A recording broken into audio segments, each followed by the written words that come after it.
OuterOrange.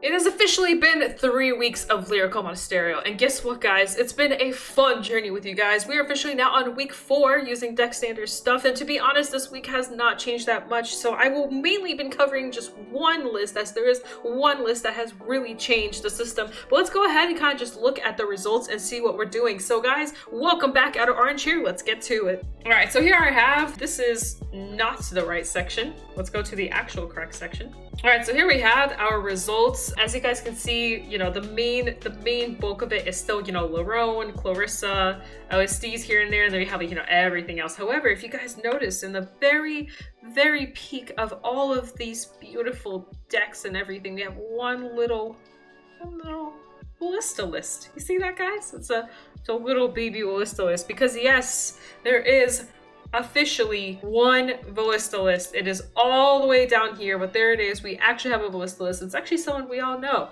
So here we have Clarissa. Clarissa doesn't change at all. Pretty much you're running your main earns correct units, and then, you know, you're putting a splash of, like, you know, some defense here and there. Nothing much has changed. Felty Rosa, she does have one list. It's exactly the same or very similar to the list, to week 3 list. I'm not really gonna touch it. A lot of these are just differences in triggers and how you want your protection, but overall the list themselves have not really changed at all. LSD is kind of same thing, with just mainly focusing on White Wing and with a touch of splash of Black Wing here and there. We have Lerone, who honestly has, this is probably the list I've changed, stayed the most generic, as it's really just kind of come down to how people run their triggers and order them out, but it honestly hasn't changed that much. It's KurroNeko. So if you guys know KurroNeko, he's very big Bermuda Triangle player, Lyrical Monasterio player, and he's been testing this ballista list for some time now. He's been trying to, you know, figure it out, and so here it is. Here's the list. And honestly, I did briefly kind of talk to him about this, mainly in a Discord, about how this engine works. But he's pretty much, from my understanding, it's a rush build where you pretty much just rush your opponent down as much as possible. You'll notice that he runs the grade 3 and the grade 1 here, which I do have nice little pictures for you guys here. So the grade 1 states if you have 3 or more rear guards, this unit gets 5k. So that's part of, you know, the rush approach that he's going for. And then also we also have the other engine of it, which is right here. This is Malia, which says when this unit is placed on rearguard circle, you can counterblast 1 search your deck for the other version, like this version essentially, and you call it to rear. She's an 11k, but with this rear guard, that makes 18 plus 5, which does make a 23k column, as you will probably be having rear guards as both ballista skill and these skills help you get that board going. So he's going for the approach of just having like a board pretty much at all times and just pushing your opponent as far as possible. You'll also notice here that he is not running the girl that lets you enable multiple orders right here. When he's placed on rear guard circle, you may play an additional order.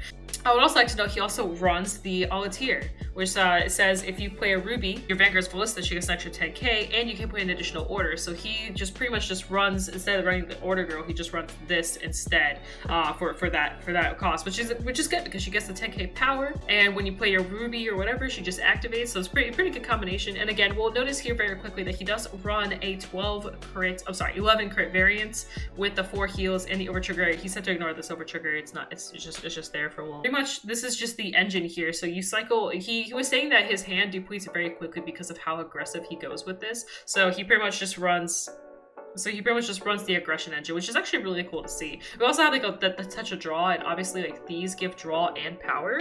So that's a pretty interesting approach. The card that I didn't really go over is this card right here. It says when boosted, you can Soul Blast, increase the power of this unit by original shield of the unit that's boosting. So it just gives like an extra approach to just more numbers. But yeah, overall, really fun to see Ballista in action.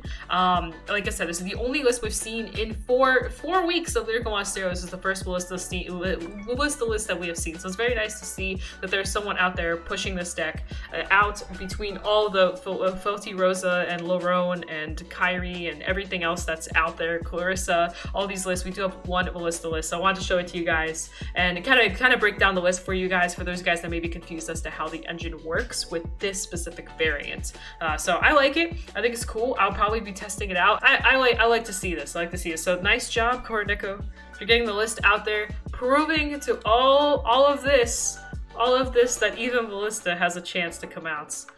As I mentioned, a lot of the lists have not changed. So, and I mentioned that I probably won't be doing another one of these, but I would do it if I see something that we haven't seen before. And Ballista is definitely something we haven't seen before. So I thought it'd be a nice list to talk about, as I feel like because there's little representation from Ballista as an archetype probably isn't going to exist much. There isn't gonna be many people trying it. So I thought at least give you guys like at least one list that you can be like, yeah, this works, and I could try it, and I could try pushing with it, and you know, all that stuff. So that's why I wanted to make this video, to kind of show you guys that Ballista is definitely something you can build, and it will probably be a pretty cheap deck to build. And now you even have a list that you can approach towards and build your own wonderful Ballista gemified list. But thank you so much for watching. Sorry it took me a little bit to get this video out. You guys are awesome. Thank you for the subscribers. Please feel free to subscribe if you like the content that you're seeing. There's 74.6% of you that watch my videos that aren't subscribed, so please hit the subscribe button. We're so close to our 1K, and when we do our 1K, we'll be doing some very special, awesome stuff. So pretty excited. So let's hit that mark together. And if you are subscribed or part of that, you can also join my Discord, talk to me on there. We go over deck profiles and, you know, random stuff and memes, and we just chill in the chill zone and just talk sometimes and play Genshin Impact and all that fun stuff. So feel free to join the Discord and have a fun time with me and all our other wonderful members of the Vanguard community. But with that, guys, it's been real, it's been fun. So peace out. Das Vidania. I'll see you guys next time. Bye.